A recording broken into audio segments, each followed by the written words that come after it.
All right, thanks for being here this morning. There was a meeting yesterday. The State Board of Education tabled a request. The Arizona Department of Education, headed up by Superintendent Tom Horne, requested that the Board of Education take DEI out of everything that is inside of the education. At least that's the way I perceive what happened yesterday. They decided to table that and not have a vote yesterday. To talk about the implications of this meeting and lack of a vote is the superintendent. Mr. Horne, welcome back. It's always great to be with you, Mike. So let's talk about the implications of this first. What was your request to the board, and what implications, if passage happens, what will happen if they say yes and they vote in favor of what you want? What I'm asking for is that we take out of the teaching standards references that are basically DEI references, such as, for example, where they use the word equity. Equity used to be a positive word meaning fairness, but the woke crowd has changed its common meaning to equal results by race, and I believe people should be judged as individuals based on their merits and not based on race. Another part of it says teachers should take into account the cultural backgrounds of their students. Well, I believe all students should be taught academics and not without regard to race or cultural background. In practice, what that often means is dumbing down the lessons for the minority kids, which is a terrible insult to them. They can learn just as well as the other kids can. And so I believe very strongly in this. But then on top of that, the federal government has said that if we don't do it, we're at risk of losing all of our federal aid, which is about $860 million. $860 million. That's money that our kids need for their education. And I felt it was not responsible to put it off when the process itself typically takes about 8 months.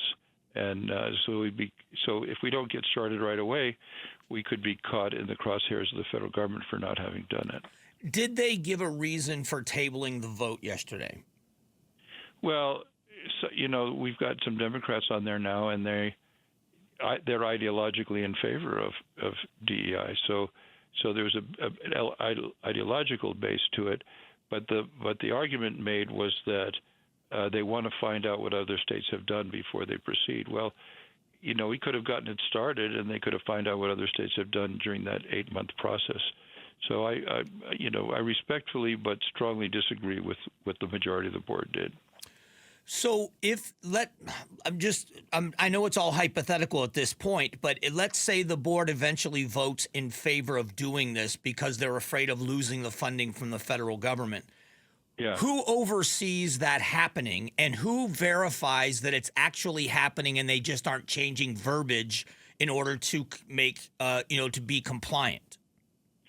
Well, my department has the responsibility to put together a committee and make a recommendation to the state board for the changes. So the recommendations that will come out of this department with the advice of a committee will be to eliminate all DEI without question. Now, the board has the final say. They can accept, reject, or modify what we propose to them. And unfortunately, elections have consequences. The voters elected a Democrat governor, which means Democrats on the state board, and some Republicans that are not what we would expect from Republicans when it comes to DEI questions. And but the final say rests with them. But if they don't take action to, aside from the question that I believe in treating people as individuals and individual merit as opposed to racial entitlements, if you leave that aside, which is something that I believe in very passionately and President Trump does, risking $800 million is extremely, extremely irrational and irresponsible. We have to protect that money. We need that money for the education of our kids. Will it come down to that for some of the board members? I'm asking you now to read somebody's mind, but based on what you know of the board members, is it really going to come down to dollars? If they truly believe they are going to lose money that is already in a system they say is underfunded, will they make that yes vote? Do you believe they'll do that? Will they go along with drastic changes? I can say that I hope so, but to actually make a prediction, you remember what Yogi Berra said. Predictions are difficult, especially about the future. Oh, yes, I do. So let's talk. The other thing about this that is concerning is you've been working on schools that are underperforming, that children are not reading at grade level, they're not performing math skills at grade level. Why aren't all options on the table for drastic changes to focus on what we both would say the basics in academics? Why is that not something being looked at because the schools are underperforming in key areas?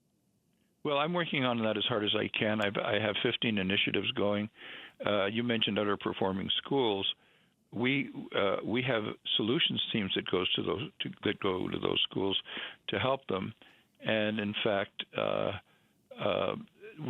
they started out working with the bottom 5% of 90-some schools. By the time they got done, 70% of those schools were no longer in the bottom 5%. We adopted a poor school where people from our department went down every week to teach classes and help the teachers with their teaching methods. And by the time they got done, the math scores were up 27%. So we are experiencing success, but it takes time, to get to 1,200,000 kids takes time. How have parents responded?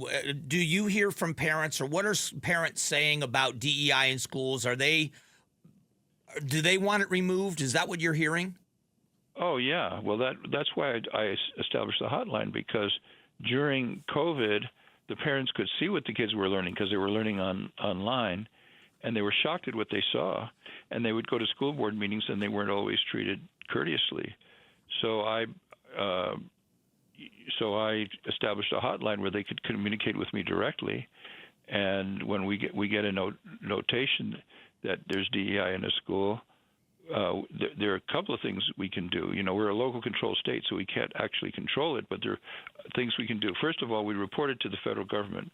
So they're at risk of having, the schools individually are at risk of having, or the districts are at risk of having their federal funds cut off, which would be a big blow to them, and parents can have choices. They can decide to go to other schools that haven't had that done to them.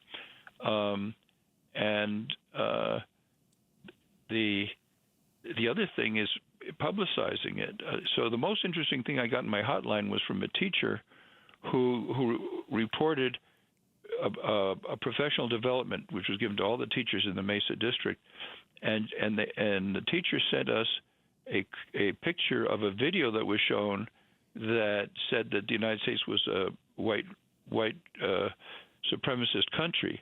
Well, as soon as I publicized it, that program was ended. So there are a lot of things I can do, and I'm working very hard on it.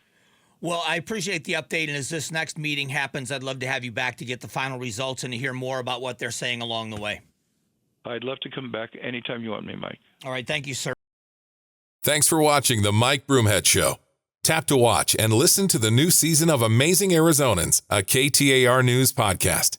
You can also click the button in the middle to subscribe.